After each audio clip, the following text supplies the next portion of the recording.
श्रीमद् भागवत कथा ऐसी कथा है जिससे हमारे पूरे जीवन में बदलाव आ सकता है। हमारे जीवन की दिशा और दशा दोनों ही बदल सकते हैं। उसकी जो सेवा है वो भगवान की दृष्टि में आनी चाहिए।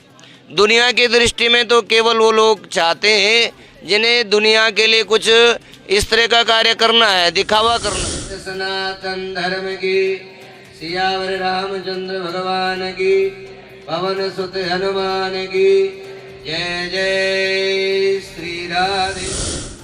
हर अच्छा या बुरा कार्य का जो दृष्टा है, गवाह है, मन है, भगवान है।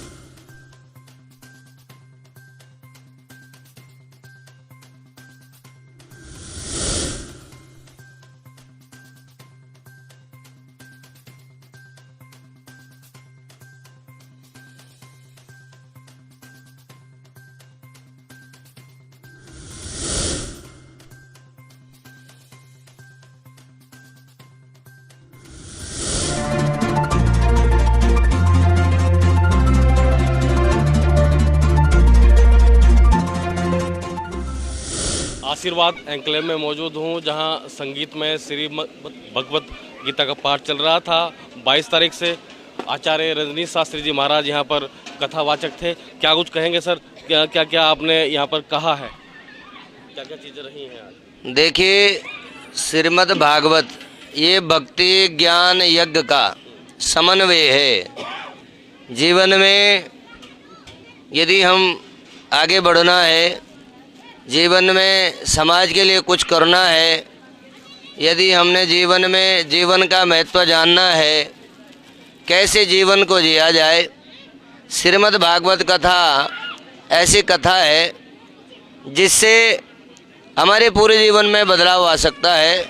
हमारे जीवन की दिशा और दशा दोनों ही बदल सकते हैं।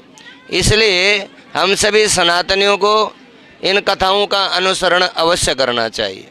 गुरु जी, क्या कहेंगे, जैसे विशाल आहूजा और जो उनकी टीम है पूरी लगी रहती है धार्मिक कार्यों को लेकर, और आपने एक शिक्षा की बात भी कही कि मंदिरों में शिक्षा अब नहीं होती, पहले होती थी, वहाँ इतनी सुविधाएं नहीं हैं जितनी अब जो स्टूडेंट है उन्हें मिलती है, तो उसको लेकर क्या कहेंगे आप?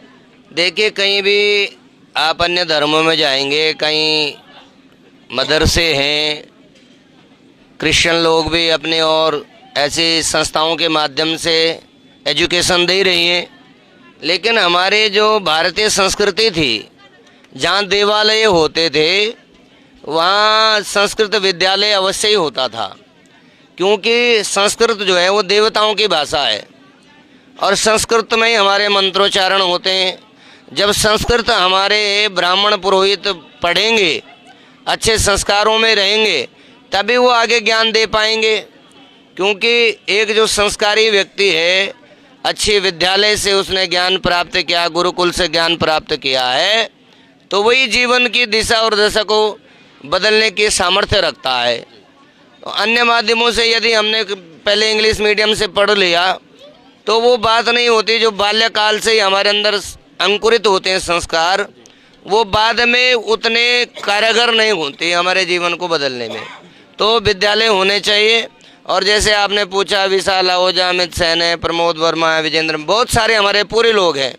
तो ये निस्वार्थ भाव से यहाँ लगे होते हैं, इनको कोई नाम नहीं चाहिए होता, ये सब पर्दे के पीछे हैं, क्योंकि ये सब हमारे साथ रहते हैं और दिन रात हमारे विचारों को जानते हैं। तो जब विचार समझ आ जाते हैं तो आपकी जो सेवा है वो भगवान की दृष्टि में आनी चाहिए। दुनिया की दृष्टि में तो केवल वो लोग चाहते हैं जिन्हें दुनिया के लिए कुछ इस तरह का कार्य करना है, दिखावा करना है। लेकिन जो लोग प्रशंसा की ऐसी कामना करते हैं उन्हें कभी प्रशंसा नहीं मिलती।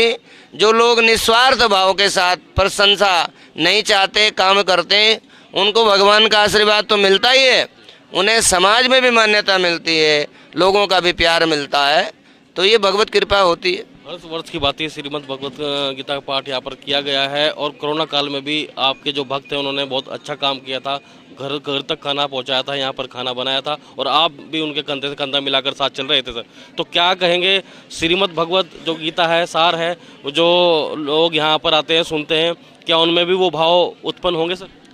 देखिए, कोरोना काल हो या कोई भी अवसर हो, हमारी जो पूरी टीम है कार्य करती है। और भागवत कथा में हमारे ये 7 दिन हो गए निरंतर, यहाँ 600-700 लोगों का रोज भोजन बन रहा है। तो ये कहाँ से बन रहा है, कैसे बन रहा है, ये तो भगवान ही जान सकते हैं। देने वाले दे भी रहे हैं, हमें नहीं पता, हम अपने घर से नहीं लाते हैं, घर से हम कुछ नहीं लाते, हम तो खड़े हैं बस। और खड़े हैं, लोगों का सहयोग मिल रहा है और निरंतर यह कार्य चल रहा है। और हमारा विचार अब आगे है कि ऐसा अन्य क्षेत्र भी हो जहाँ निरंतर भोजन की व्यवस्था हो, जिन लोगों को नहीं मिल पाता है रहने की व्यवस्था हो। तो ऐसा विचार है, भगवत कृपा होगी तो ऐसा बहुत शुभ समाचार आपको मिलेगा। रुड़की को भली भांति आप जानते हैं, चुनाव भी आने वाले हैं। कांग्रेस से सचिन गुप्ता का टिकट फाइनल लगभग तय है, इधर से भी तय नहीं हुआ है। तो आप कैसा जनप्रतिनिधि देखते हैं कि भाई रुड़की वासियों को कैसा जनप्रतिनिधि मिलने जा रहा है? हम तो ये चाहते हैं जनप्रतिनिधि जो धार्मिक तो हो ही, सरल भी हो, व्यवहार कुशल हो, जिसे मिलना सरल हो। सबसे बड़ी बात ये है, देखिए कार्य तो जब होता है, जब सरकार की योजनाएं हैं, जो भी कुछ है वो तो होता ही है, लेकिन सरल व्यक्तित्व हो और लोगों की सेवा। तो देखो हर एक आदमी प्रयास करता है कि भाई पहली बार कोई महिला सीट पर बैठेगी सर, पहली। ये तो बहुत अच्छी बात है। हमारे यहाँ तो कहा गया, यत्र नारीणाम पूज्यन्तो रमन्ते तत्र देवता। जहाँ नारी का पूजन होता है वहाँ देवताओं का वास होता है। तो ये तो हमारी धर्म संस्कृति है, इसमें बोलने की कोई आवश्यकता नहीं है। तो ये बोलने की आवश्यकता नहीं है। भाजपा या कांग्रेस? हमारी ओर से तो सभी को आशीर्वाद है, बाकी जिस पर भगवत कृपा होगी। जय सीताराम।